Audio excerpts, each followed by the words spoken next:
Good morning and welcome to the 2015 LAUC-B conference, Open Access, Reclaiming Scholarship for the Academy.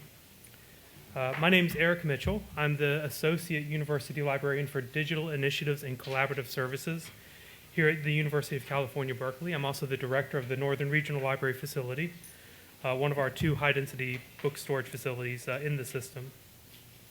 And I'm very happy and honored to be able to welcome you today. So first, thanks and congratulations to the planning committee of this conference, which include Lisa No and David Eifler as co-chairs, along with Jeffrey Liu, Joseph Serra, Cody Hennessy, Margaret Phillips, Claude Potts, Susan Powell, Hillary Schiraldi, and Samantha Toplisky. And thanks as well, yes, to all of the many volunteers who helped pull this together. I know we all know how immense an undertaking it is to coordinate the conference, and I certainly appreciate your efforts, and obviously we all do as well. So I have 2 minutes of opening remarks, and then I have the honor of welcoming Michael. I'll start by saying that the planning group really was prescient in selecting today's topic.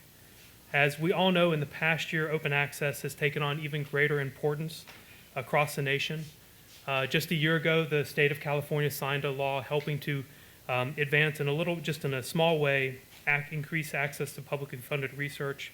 And I noticed this week as I was looking through all of the responses to the OSTP memo that actually the guidelines that were put in place are now starting to be in effect in the next year. In fact, many were slated to be enacted in October of this year.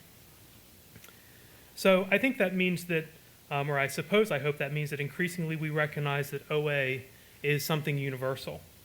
And I certainly believe that we are coming to understand that it's more than just post-print open journal access. Said another way, I think that the issues of open scholarship, reproducibility, and open data have become some of the critical building blocks as we talk about open access and as we define scholarship. So at UC Berkeley, my colleagues know the library is helping implement the OA policy adapted by the Academic Senate of the University of California. I'm actually so much more excited about the UC presidential policy that is under consideration and soon will be going into effect, I hope, that will extend this policy to all of the scholars of the University of California. I believe this will be transformative for our many researchers and educators, both in our library and across the university.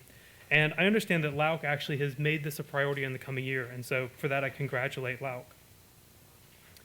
Aside from these policies, we also know there's many things that we're doing to try to help increase the publication of data in open journals or open scholarship.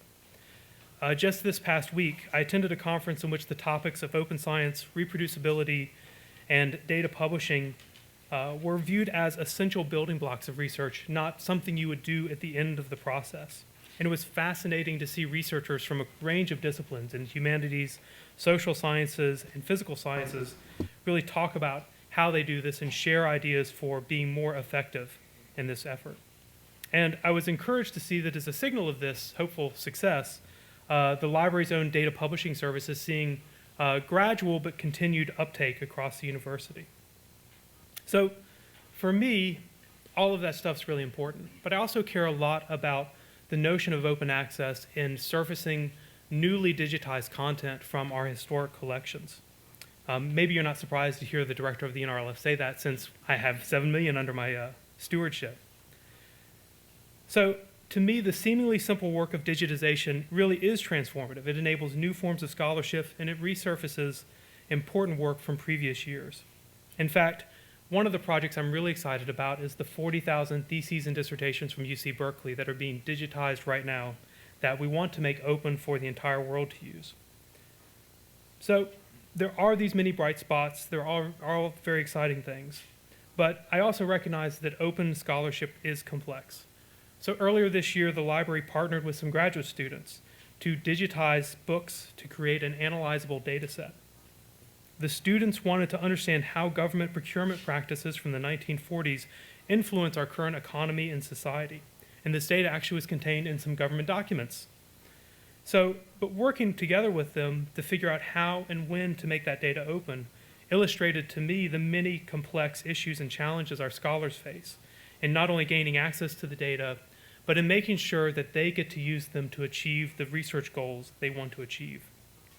Just yesterday, I was reminded of this as I talked with early career data scientists about the challenges they have in finding and securing rights to access or use data for their own research.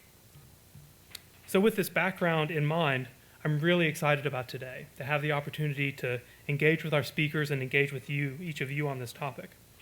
So bookending our day, we have incredible speakers, and we're honored to hear from strong advocates of open access with keynotes from 2 Berkeley faculty. Michael Eisen, a co-founder of the Public Library of Science, and Nobel laureate Randy Schekman, editor-in-chief of eLife, an open access scientific journal sponsored by the Howard Hughes Medical Institute, the Max Planck Society, and the Wellcome Trust. In our panel and breakout sessions, we have an incredible array of speakers, including Molly Van Houweling, Alison Muddett, Christopher Kelty, Catherine Mitchell, Nick Shockey, Megan Lawrence, Carly Strasser, Katrina Romanowski, Annalise Taylor, Adam Siegel, Corey Hayden, Ethan Rarick, and Lilith Arpinsi. Let me thank in advance each of these speakers for taking time to be part of our conversation today. So that's my 2 minutes of open remarks. Let me welcome Michael. So as I turn over the stage, I have the pleasure of introducing Michael B. Eisen. Mike is a professor of molecular and cell biology at UC Berkeley and an investigator for the Howard Hughes Medical Institute. As co-founder of PLOS, he's a tireless advocate of open scholarship. Mike's work advocating for new models of science and publication is helping advance our notions of scholarship and push us to think more deeply about the impact of OA.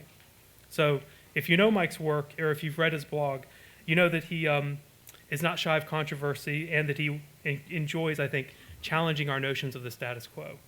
So with that, please welcome Mike Eisen.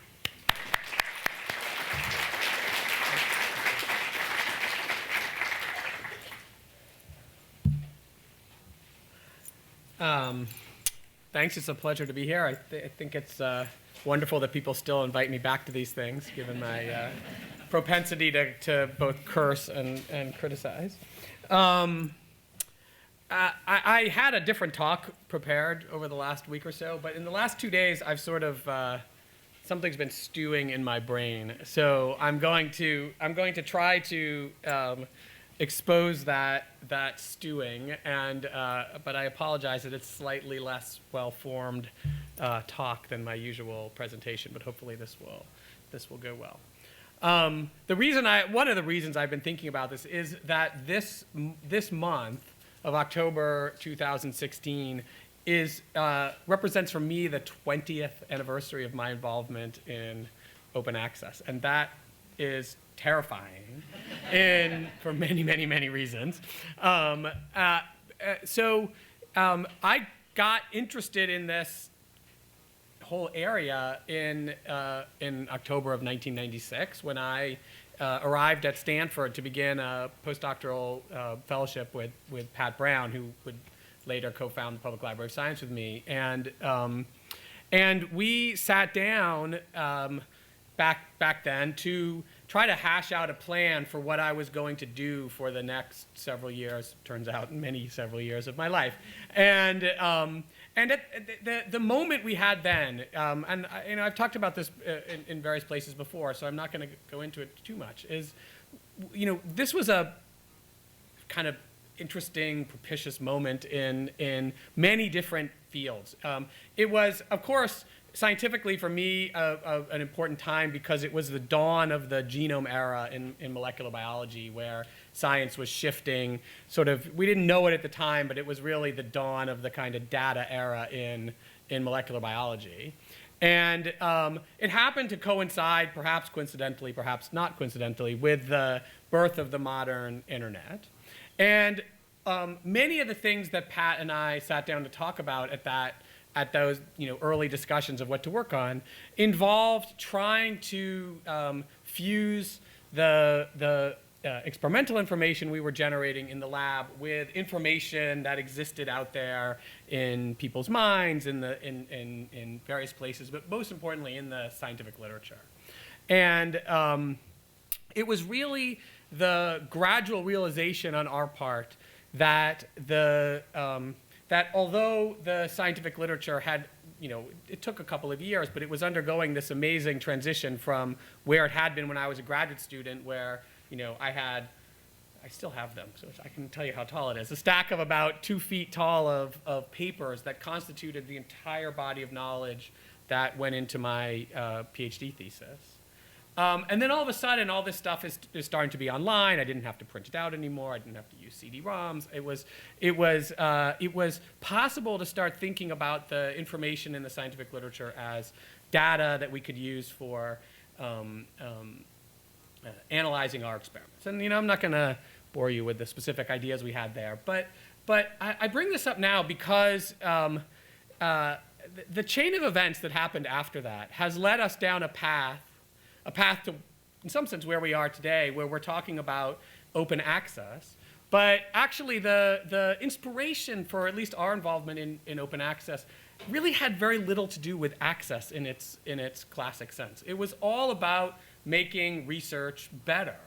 And the access problem was really the result of our sort of confronting the situation in front of us about our inability to get access to the literature that exposed to us that there was this, I sort of think of it at the time, I thought of it as kind of an inefficiency and in the system. It sort of was it was inefficient for us as scientists in the way we could use the scientific literature, and it was sort of unjust. There was this sort of simultaneous sense that the inefficiency that we were experiencing was also an injustice for the rest of the world.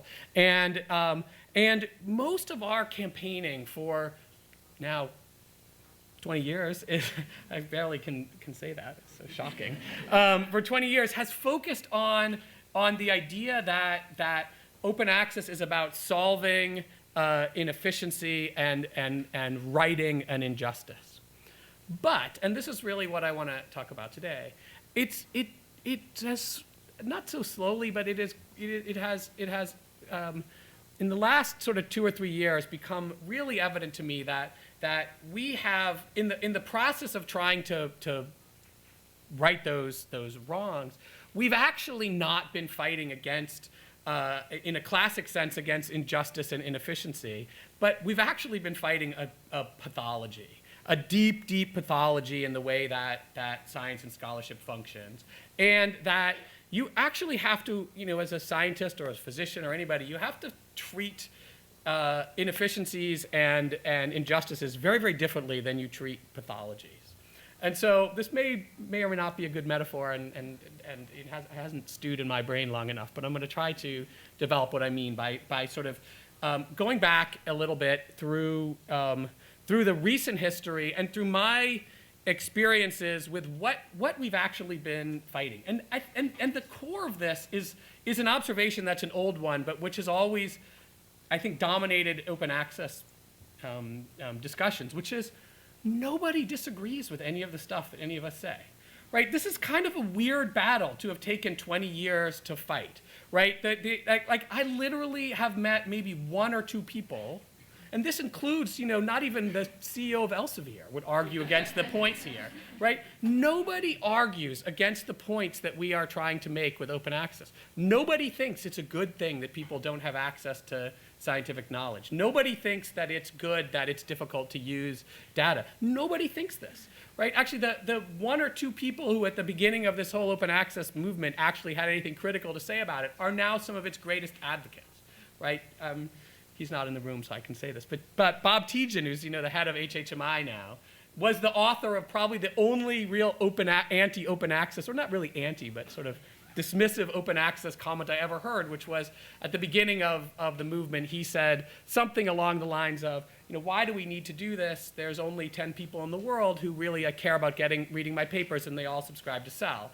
And he now is as big an advocate for this stuff as anybody. So we all agree, and it's not really interesting to talk about, to convince people that we're right, because it's not hard. You can walk up to anybody on an airplane or in any place in the world, and they will all agree with this immediately. So the real question is, why are we having Open Access Week now instead of having Science Week, right? Why is it that we're stuck in this muddle. And to me, the thing that we didn't appreciate at the beginning of this effort, we really did. I mean, I look back on things we wrote back in the 90s and in the early 2000s when PLOS was beginning, and it was all about recognizing that the system was wired poorly. That we had these systems in place in which we took money from universities and we gave it to publishers through subscriptions, and that led to incentives for the publishers to keep their stuff locked away, and that all we really had to do was rewire the system and channel the money in a different way, and everything would be great, and why aren't we doing this now, and so forth.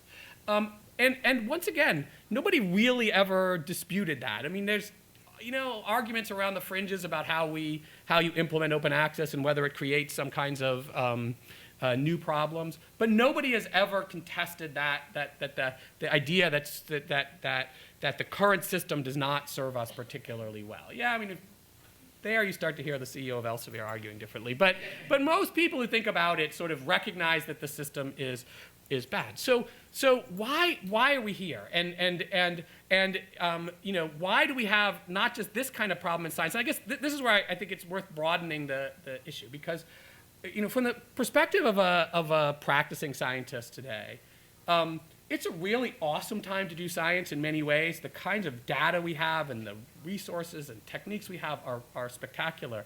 But in other ways, it's a really, really bad time to do science, because not just the amount of money that's going into science, but the way science is funded and the status of people's careers and the just growing sense that a lot of what we produce is just junk, right? That science is sort of spewing out a lot of stuff that is of no import for the world, and it's I mean, this is a serious problem in the field, and I think most people who look at the literature, if I get any kind of pushback against open access now, it's not we shouldn't have scientific literature be freely available, but it's basically like, who wants to read this crap, right?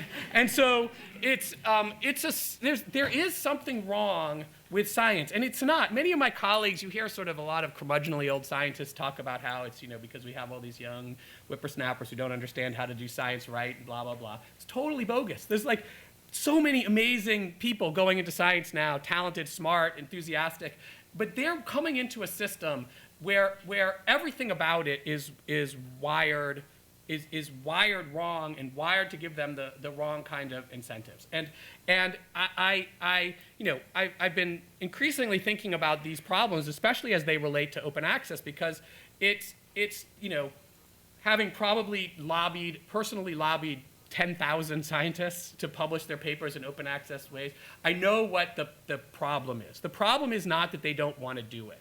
The problem is that they don't think the system will allow them to do it. And a lot of the history of PLOS, and we can talk about whether the particular choices we made were wise ones, were all about whether getting people to feel comfortable about publishing in open access journals by making open access look very much like traditional publishing. We always knew that this was kind of a feint. We never meant that to happen. I think if those of you who've been paying attention to open access for a while know that the first thing we tried to do was this eBiomed initiative that came out of Harold Varmus's office when he was NIH director. And eBiomed was very radical. It basically took the standpoint that I think I take now, which is the goal of reforming science publishing should not be to change publishers. It should be to obliterate them. That publishers, sorry, I know there are publishers in the audience, and I guess I am one too, but it was never our objective to change the way that science publishers operate. It was, as we said at the beginning, trying to reclaim for the academic community the control over how we disseminate and share our research. And maybe publishers can play an important role for that, but we don't start with the a priori notion that publishers are an essential part of the process.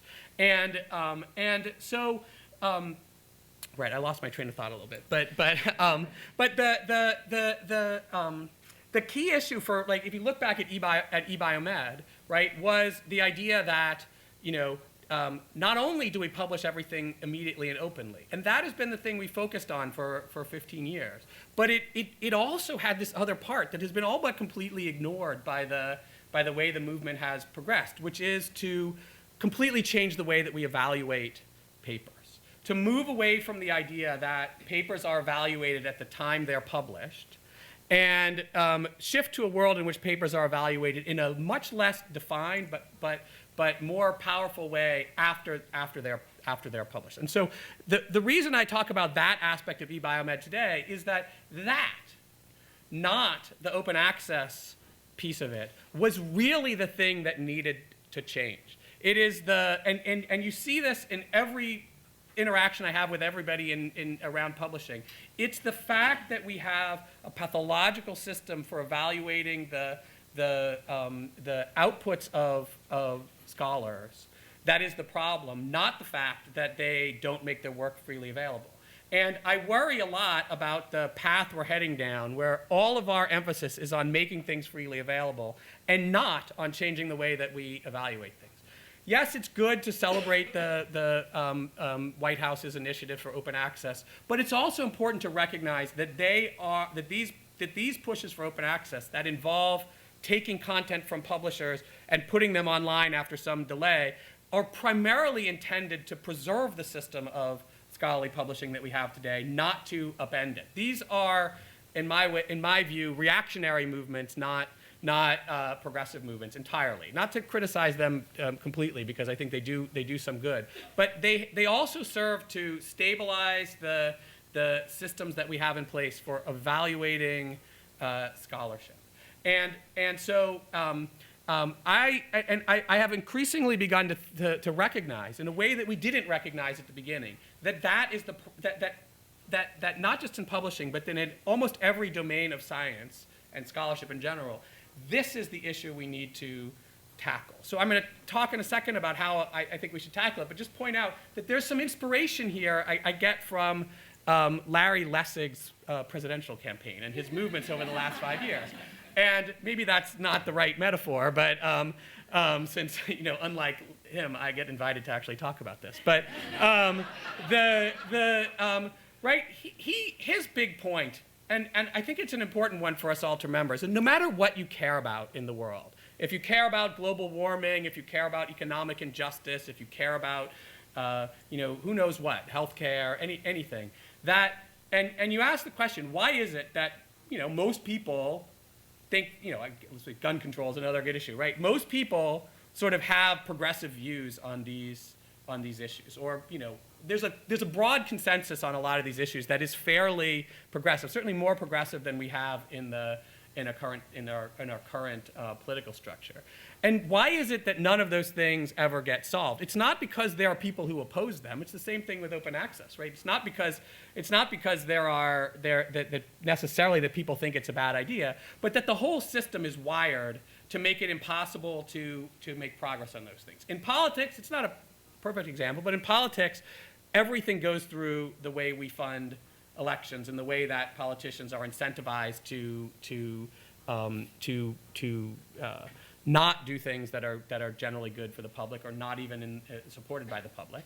And so if you want to fix those things, you can argue all you want about the dangers of global warming, you can argue all you want about why we need gun control or universal health care or other things, but you're never gonna progress on those things until you fix the underlying pathology that makes it impossible to do those. And so Lessig's gone on a great campaign, political campaign, to try to make this the center issue of our political debates. And it's sort of evidence of how afraid people are of this kind of change that he is not on the political stage, but Lincoln Chafee is. But and I feel the same way about what happens in science. That really, if you're concerned about open access, but also if you're concerned about funding, if you're concerned about reproducibility, if you're concerned about the fact that a lot of things that are published in science are wrong, right? I mean, I think, many of you have seen all this work on saying that, the vast majority of stuff that actually gets published in biomedical research is wrong. And we can quibble about exactly how true that is. But there are all these things, and like campaign finance reform, they all come back to the same problem, which is the ways that we evaluate scientists and scholars as well.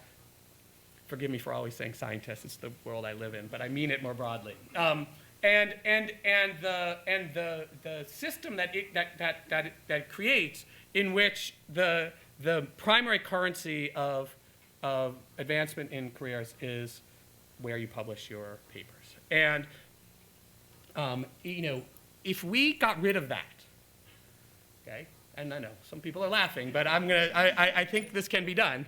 If we got rid of that, open access would happen tomorrow, right? If we changed, we wouldn't have to do anything. If we made it so that your work was evaluated by its long-term impact and how important it was to scholars over time, rather than whether an editor and a couple of reviewers felt it was important at the moment it was published, there would be no incentive to not just post your stuff online immediately and share it freely. The people who, from the beginning of the open access movement, were always railing and saying we should just post our stuff online and have it be freely available. We don't need systems to make open access work. We're always right. They just weren't dealing with the sort of pathologies that are intrinsic in academia. And so you can sort of wish those things are going to go away, but really they're not going to go away on their own. If anything, over the 20 years that I've been doing this, those forces have gotten stronger, right? You see more and more countries in which you're literally judged in a formulaic manner on the journals in which you publish your work. I did not believe this was true until people pointed it out to me. There are an increasing number of American universities that have codified impact factor-based assessment into their tenure processes. Fortunately, it's not very many, but it's more than it was 10 years ago, and this is spreading. It's spreading because journal titles and impact factors and other quantitative measures of where you publish your work are very useful and easy for university administrators and scientists and people on tenure committees to do. I see this in my life all the time. People in virtually every context, including evaluating undergraduates who are applying to graduate school, who have barely had a chance to get their scientific careers off the ground. They are judged on where they publish their papers when we're looking at them to applying to graduate school. It comes up. I scream at people every time it comes up and tell them that we need to get rid of this, but it doesn't. There's not that many of me, although I'm loud. So it comes up. It comes up in every job application we see, every search committee I've ever sat on. The people who use it screen candidates based on where they publish their papers. It is, if you had to sort of do a textual analysis of the tenure write-ups we get, and you ask, so what are the arguments based on? The arguments are very often based primarily on where papers were published, not on what the science is. And it comes back to us from the university, who cites in write-ups we see all the time, this is published in blah, a very influential journal in its field.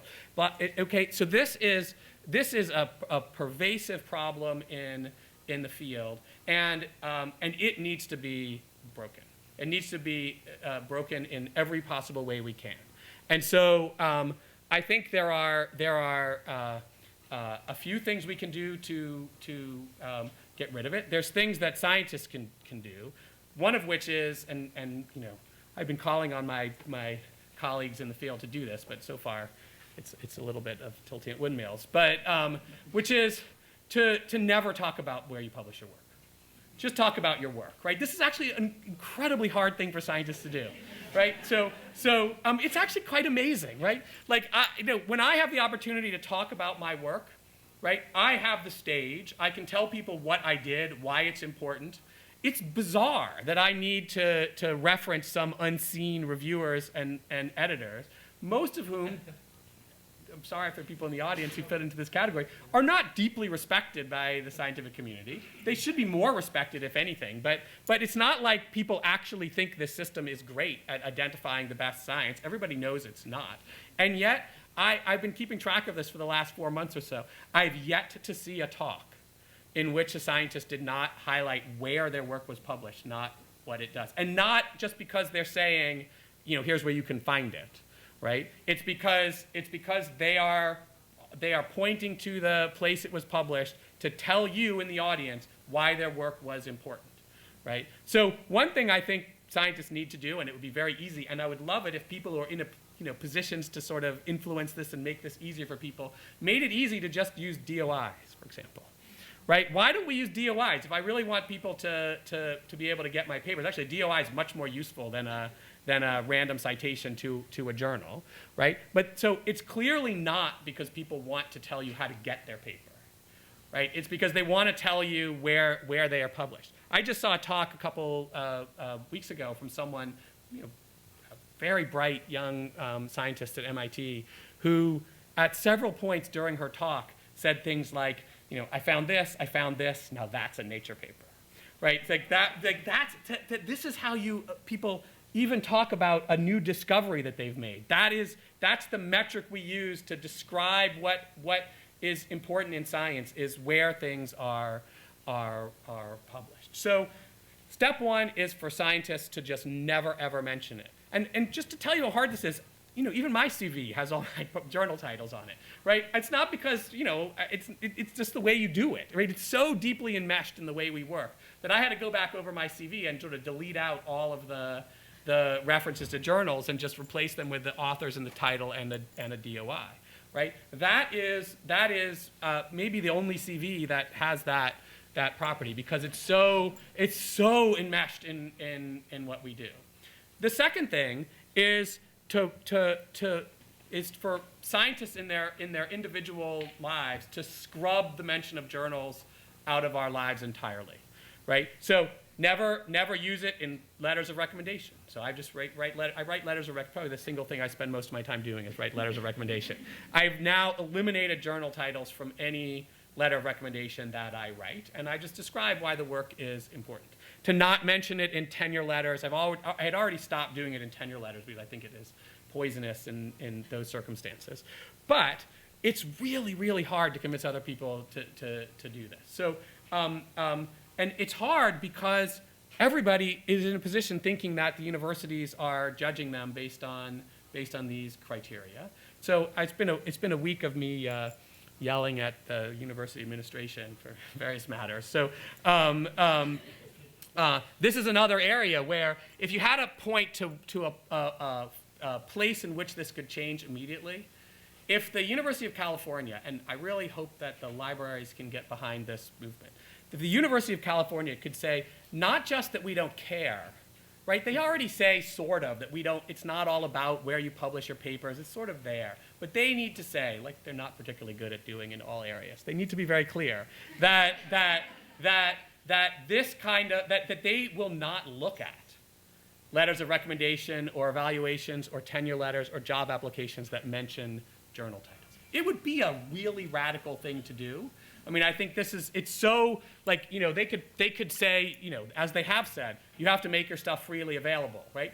That does not raise the hackles of scientists particularly much. Yeah, they're like, oh, okay, it's a little bit of a pain to have to post my papers on some archive, but that is not a big problem. And that, I think, tells you that actually open access and making your work freely available is not the point of contention and difficulty in the field. But if we said to people in the field that you can never mention where you publish your papers, you'd see the first time in 40, 50 years, you'd see faculty out with placards protesting something, right? And so, to me, the fact that is the thing that people fear the most in what we could do to reform publishing is precisely the reason why this needs to be our rallying cry moving forward. It's not just it's bigger than just than open access, but I can think of nothing we could do more now to promote open access than changing the way that people are evaluated.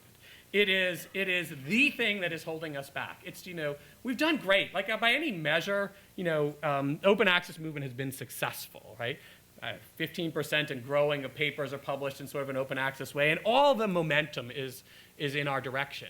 But again, if you think about it, we are 20 years into probably the greatest revolution in communication technology that the planet has ever seen. And the scientific community, who was always at the forefront of using the internet, is still in, basically the medieval period in terms of how we distribute our scholarship it should give us pause and say, yeah, we're doing great, but really, we have botched this opportunity, right? We should have and could have done this 20 years ago if it weren't for the ways that we judge and assess people. And so I just want to finish by saying that it's not that hard to imagine a system that would be better. Okay, and right, you can't, like everybody always said, well, you're just an anarchist. You just want papers to be out there on the internet with no system for evaluation. But that's not the case. I mean, actually, it is sort of true, but for me, but I, because the truth is, I don't really care what other people say about papers that much, right? When I'm reading papers, I rarely care that it was published in a high-profile journal. Maybe it's more likely to catch my eyeballs because someone else is more likely to have brought it to my attention. But I read papers. I evaluate ideas on my own. That's part of being a scientist. Abdicating your responsibility for doing that to someone else is a bad thing in general. So I actually don't think it would be that bad if every scientific manuscript ended up in PubMed, there was a free copy of it available online, and you had to search for it. I think it would be better than the system that we have today. But people crave systems of evaluation, and so I do think there have to be methods to be built on top of the world we have today. But and I think there's sort of two fundamental principles we need to embrace. The first of which is that has to happen after they're published, right? I think that if I had to point to the biggest disappointment in the open access movement for me today, it's that if you were to just look at open access journals compared to non-open access journals by various measures of how they publish, how fast they work, and things like that, you would not notice a difference, right? Or if you notice a difference, it might be in the wrong direction. And that is they're slow, they have all the pathologies of review that you have in many other places. eLife and a few other journals, I think, are doing a pretty good job of changing the way that review happens. But even so, we're still talking about months of time between when a paper is submitted and when it's been evaluated. And we still have a system in which that primary evaluation that we put so much energy and effort into is the only thing that matters. I say this all the time, but a Nature paper is a Nature paper forever, even if it's known by everybody in the universe to be wrong. Right? It sits on your CV as a Nature paper. It's evaluated as a Nature paper. We have no effective mechanism to recognize work that has proven to be incorrect, not fraudulent or poorly done, just wrong. And which much more stuff is wrong than is fraudulent. And so we need a system in which, first of all, we do everything after publication. Right? If we had such an effective system, nobody would care. Nobody would ever delay the free availability of their work. They would put it in preprint servers or whatever their. I keep telling myself, don't use the word preprint. They put them in archives where you can get access to everything because pre implies they're going to do something else. And second, and probably more important than anything is getting away from the idea that we evaluate things at a fixed point in time, and that evaluation becomes the whole way in which a work is evaluated. The notion that 2 or 3 people reading a paper under time pressure, right? We can all think we do this in a conscientious manner, but I think any editor will tell you that most reviews are done, in an hour or two on an airplane. Coming back, 2 weeks after the review was supposed to be due, and you're thinking, God, I have to finish this so that editor stops emailing me. It's done under time pressure, and it's done under time pressure, and it's done, perfect, 5 minutes. It's done at, see, I always worry that I'm not going to have enough to say, and that has so far never turned out to be the case in my life. It's even when it's done well, even when you have the 3 most insightful scientists reading a paper at a single fixed point in time, they spend months reading the paper and thinking about it and discussing it. They have no ulterior motives. They have no agenda in evaluating the paper. The editor weighs their comments, judiciously, and they come up with a consensus. Even that judgment is almost always going to be wrong, right? Because very few things in science are clear at the time that works are published. And so it's fine. It's actually useful to have people read papers and judge them and say, I thought this was interesting and important, and here's why, and so forth. But the fact that we put so much emphasis on that single point of evaluation it just kills so many other things, right? Not only does it mean that people are going to drive to get their work in the most prominent journals because that's how they're going to be evaluated, and therefore they won't, publish in open access alternatives or make their work freely available. They're basically under the thumb of the journals. It actually deeply corrupts the way that people do research because it places a premium on getting the most outrageous or exciting or novel work out there, and it penalizes you not a whit if that turns out to have been wrong. And you don't want people functioning that way. You want people getting credit for doing stuff that is enduring, that matters to people over a longer period of time, and doesn't just excite the headlines for a few hours. And yet we accept a system in which that is the fundamental way in which they're judged. So we can talk more about exactly how you might build this. I don't think I have all the answers, but I think that we have to start moving away from this system, and in every way we have to. If you're a scientist, you have to stop talking about journals and caring where you publish. If you're an administrator or someone judging people, you have to stop looking at where work is published. And you can't just say, yeah, I don't really pay attention to it. You have to make an assertive statement that you're not going to do it. It has to be in job announcements. It has to be on the masthead of the university that we don't care where you publish your work. We care about what kind of science you do. And I really think we could do this. I think that, people have proven here at Berkeley in the last couple of days that rising up in complaint against the university can have an effect, right? And so, I think that it's worth remembering that university administrations are pretty responsive to the public in some ways. They don't want to be seen as being, and they're not perfectly responsive, so I don't want to give them too much credit. But they care about the way they look, is basically the way I would say it. And so it should be incumbent upon us to not just say, it's funny, great idea, but laugh it off, but to say, yeah, let's really do this. Let's point out that the university is betraying its mission by allowing journal editors to decide who's going to get hired and not doing it themselves. It's betraying its mission to let the research that its own people are doing be corrupted by a system that evaluates them based on where they publish their work, not based on how it does.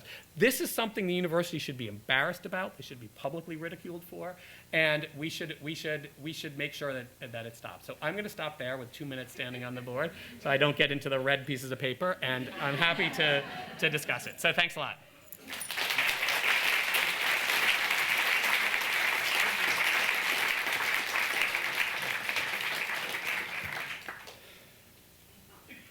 All right. So how much time do we have for questions?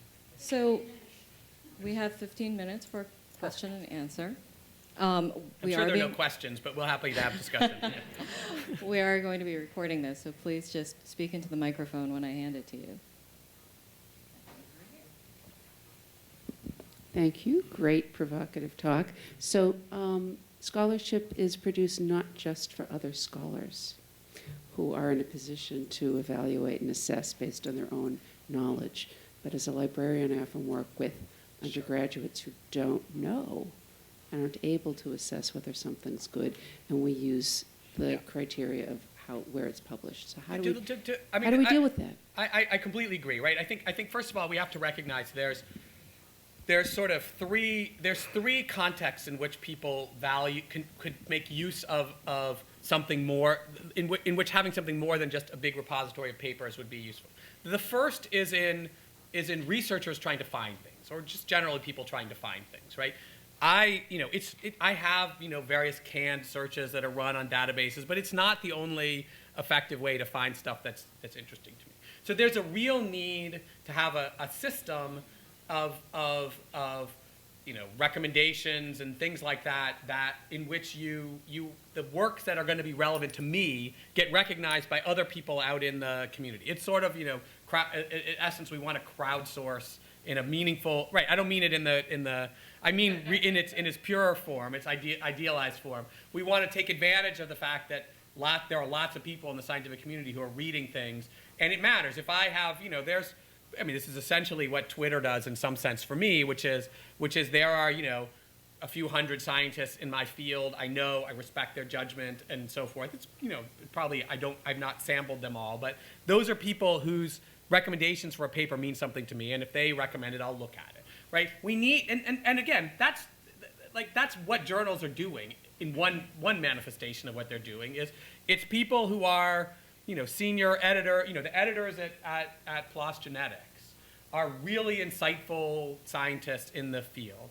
And one thing that they're doing is they're selecting papers that they think other people in genetics should find important.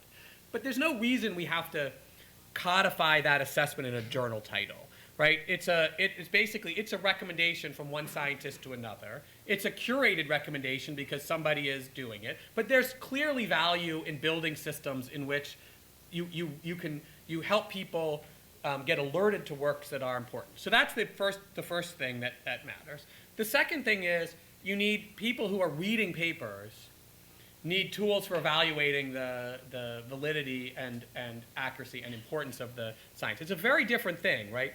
And right now we conflate those two things in journal title. We conflate both the quality and the audience for works, and they're not. In reality, those are not always tightly coupled. There are some really bad papers in terms of their overall total, way that they're constructed that have really useful things to me in them. And so this fact that we just have this journal hierarchy removes some of the complexity in the way that you assess papers from the system. But it's really important that every paper, when it is read by somebody, that they have a means to critically evaluate it, to point out what's good and what's bad, and to put it in context. Which again, that is something that we don't have in the current system, right? What we have is a stamp of approval, but we don't know why the editors approved it. Oftentimes there's good and bad in a paper, and yet it's still published. The fact that we put so much importance on the journal title has all but completely squelched the development of a systematized annotation of the scientific literature. I agree, but I don't think you're answering my question.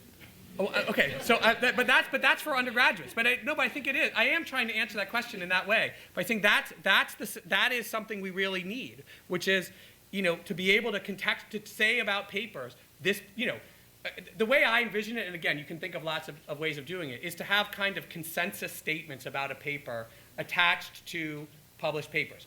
Just like the Supreme Court does it, right? Where you have some debate about a paper, and so not everybody has to agree with the consensus statement, but where 5 or 6 scientists read a paper and they say, here's what we think about it, they assess it, and then other people can sort of sign on and say, yeah, I agree with this, or I dissent in this way, to try to move beyond just a free-flowing flow of information. So let me actually just make one more point about this. If librarians are telling people, undergraduates, to judge papers based on where they're published, you are doing them a massive disservice, right? So, No, yeah. I'm not saying that. I'm not saying only papers from science or something. I'm saying we teach most librarians. This is a scholarly paper. It is peer reviewed. I speak a lot about, the flaws in peer review Yeah. and all the issues about it, but you have to understand these kids are just learning about how Sure, I teach scholarship. them too. Right. So how do you can barely get them to read scholarly papers at all. Never mind read 20 pages of Twitter-like commentary. But to decide actually, if it's good enough. I think that's because we're approaching it wrong. I think that there's another problem is that papers aren't written for students, right? Like one of the problems we have now is papers are written for reviewers and editors at journals. They're not really written to communicate in a broad sense at all. And I think, I don't generally ask undergraduates to read papers to get information. That is the job of an educator, is to help contextualize things around them. I ask them to read papers so they learn about the process of thinking about science, and I think, I think that they can learn more by reading papers put into the proper context by experts in the field than they get by reading papers today. And again, I think there's a lot, it's an important question, and we have to think about that use. But I think that, the current system we have for doing that is broken. And really, the fact, I say this all the time, but the fact that something's peer reviewed means almost nothing, right? It doesn't. It means that a couple people read it and they assessed it. It's just an empirical fact. It shouldn't be that way, but it is. If I were to take a random manuscript off the internet and compare it to a random paper pulled out of PubMed, I don't think there would be a significant difference in the likelihood of it being accurate or good. And that's because, not because it's not valuable for people to read papers and tell you what's good, that our system is just completely broken. It doesn't do this well. And so, the idea that we are providing a valuable service to students or anybody with our current peer review system is dubious at best. Okay, I'm going to try to move through at least 3 more questions I've seen. I'll try to give a shorter answer. I thought the CV activism of removing the journal titles from your curriculum vitae is very commendable, but you already have tenure. Yeah. So No, I know. This is the problem, right? This is the same problem we always run into, which is that we have failed, as senior scientists, we failed everybody else by not having, but I can do anything, right? I can thumb my nose at the system all I want to because it doesn't matter. But we have to, the reason I'm doing this is because we have to fix that so that people don't feel that way in the future, right? Yes, I was hoping you could just comment more broadly on the agency of early career researchers who maybe haven't published as prolifically or have the same amount of power or prestige to go to their administration. Yeah, I guess it's the great catch-22 in this endeavor, right? Which is that the people who are in the best position to scream about these things and try to argue for them are the ones who've benefited greatly from the system and really don't have much to lose.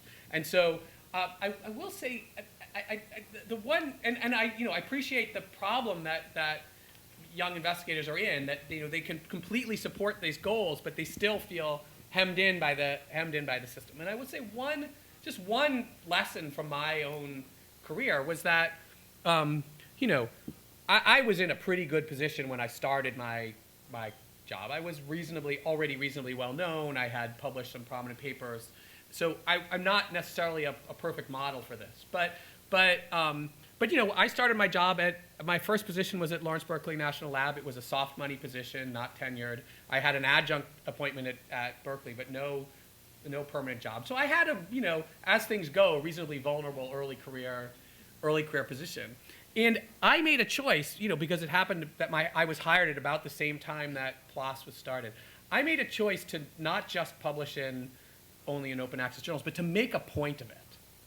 Right? I think the one thing that people can do that I think they don't appreciate how powerful it is to say, you know what, I'm actively bucking the system, and to do it consistently. So that when I went up for tenure, and I didn't have Science and Nature and Cell papers on my CV, except, despite having been told that was going to be essential, people said, yeah, he doesn't have Science and Nature and Cell papers on his CV, but that's because he's giving those journals the finger, not because he couldn't get his papers into them.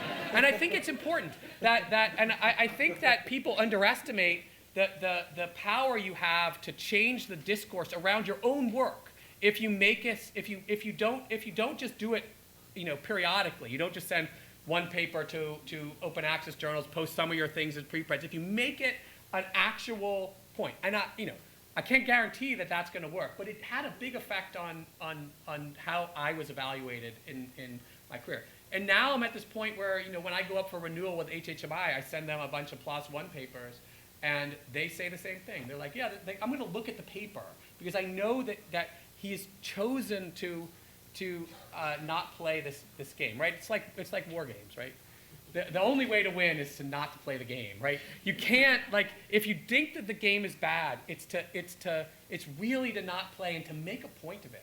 And I can't guarantee that that's going to work for any individual, but I think that if enough early career scientists started to do that, to say, not just to be quiet about avoiding these journals, but to be obvious about it, to write it on your CV and say in big bold letters at the top, I do not send my work to journals that don't meet these standards. It will change the way people look at you. And I, if this is what I tell people coming out of my lab, because I get the same concerns from my students. I mean, I attract a kind of people who are, no one comes to my lab if they want to publish in Nature, but they're still worried about these things, right? And it's one thing I tell them all the time. It's, they do not look at your papers from my lab in the same way they would look at papers from another lab, because they know to evaluate them differently. And I can't guarantee that that's going to work for everybody, but I really think it's the best way to approach it.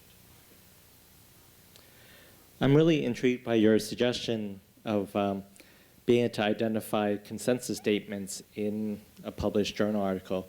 Can we look at PLOS as a vehicle you're using to put those ideas into action? Well, so it's complicated. I mean,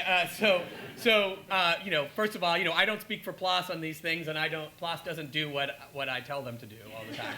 And I think we're heading in that direction with PLOS, but it's taking a really long time to get there. I think that I hope and believe that PLOS will get to that point moving forward. And there's reasons why it hasn't done it yet. But I'm increasingly thinking that any one publisher isn't the right way to do that, right? This needs to happen this needs to happen above, in a kind of umbrella over all publishers, a place where we don't, it's sort of absurd to say that I think that we need to forget about journal titles and then implement a system that's specific for papers from a particular journal. We need to build something that sits above the existing world of papers and acts independent of it. I think for this to really work effectively. I had hope that PubMed Commons was going to be that vehicle. It hasn't gotten a lot of uptake yet. I think in part, it's sort of this catch-22. We have Ladybug speaks. We have on the one hand, people don't comment on papers because the comments don't mean anything. And so it's going to be hard to do that. And I've been sort of talking to some of my colleagues who are really interested in this about building a mechanism for doing this that's sort of completely independent of journals, completely independent of PubMed, that would try to jumpstart this kind of process. But that, for me, this sort of idea of sort of people coming to a consensus around works, a consensus that can change, but a consensus around works that it's I think ultimately the best way of doing things, and we have to see how we can implement it. Stop. Okay. I feared that sign. So. Can we make one more question? I want to ask you, when you talk about the publisher, the faculty having abdicated responsibility for evaluation to the publishers, Yeah. And that as a pathology, what about the problem of too much information?